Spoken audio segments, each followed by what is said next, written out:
วันนี้พี่ปอขับรถพาน้องเที่ยวครับเออเห็นแมวเหรอไปขับพาน้องเที่ยวครับน้องไอรอนแมน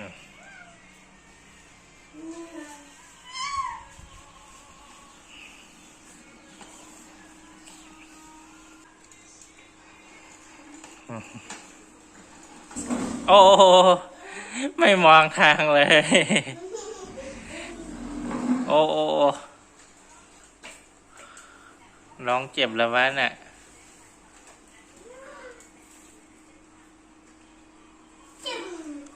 อย่าตีน้องอย่าตีน้องโอ้น้องจะตกรถแล้วเนี่ยโอ้ขับไปขับให้แม่ดูไป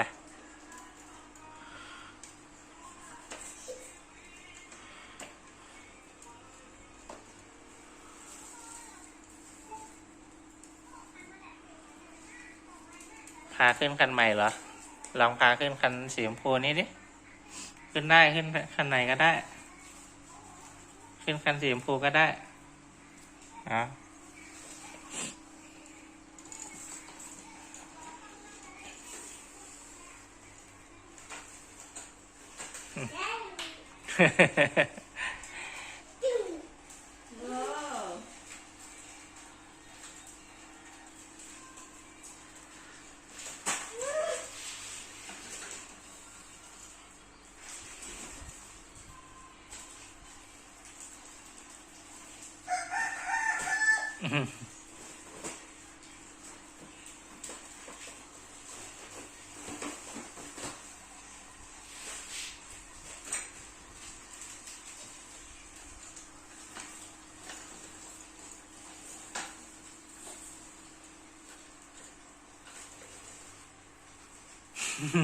เท่เลย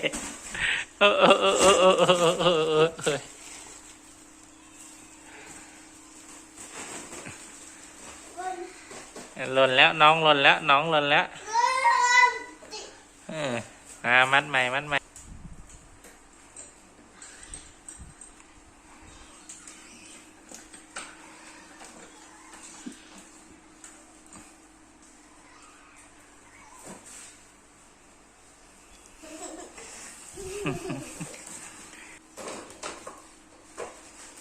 โอ้ขึ้นคันนี้เหมาะเลย นั่งสบายเลยน้องอ่ะขึ้นคันนี้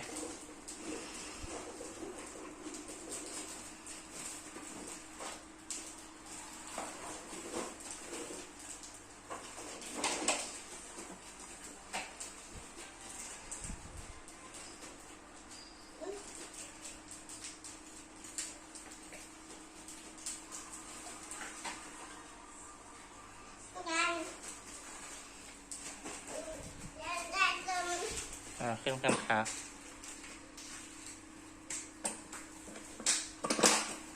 เทียนคันนั้นคันนี้เลยนะ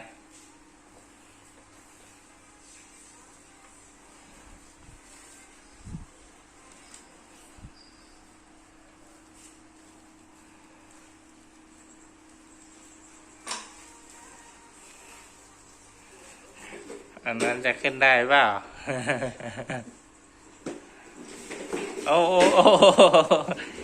ขึ้นแข่งเกินโอ้โหพาน้องซิ่งเลยรถทำไมสั่นจังไง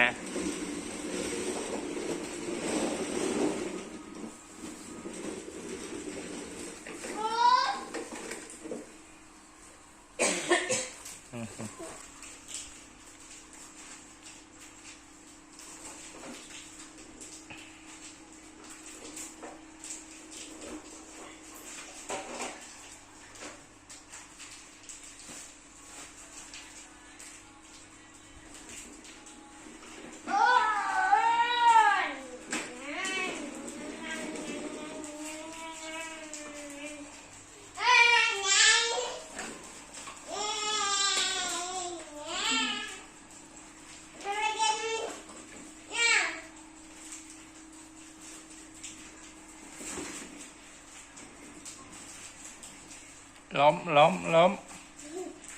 ตึ้ง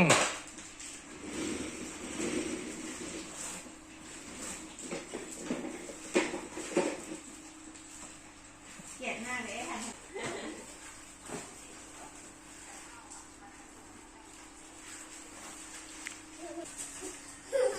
เต้นเหรอดูเป่าเต้นดูเป่าเต้นโอ้ย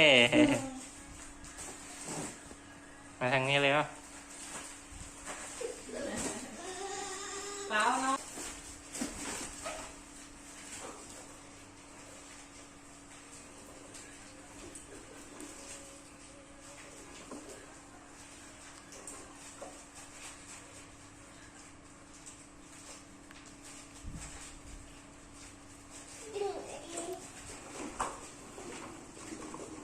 โอ้ยังแบนเด้อ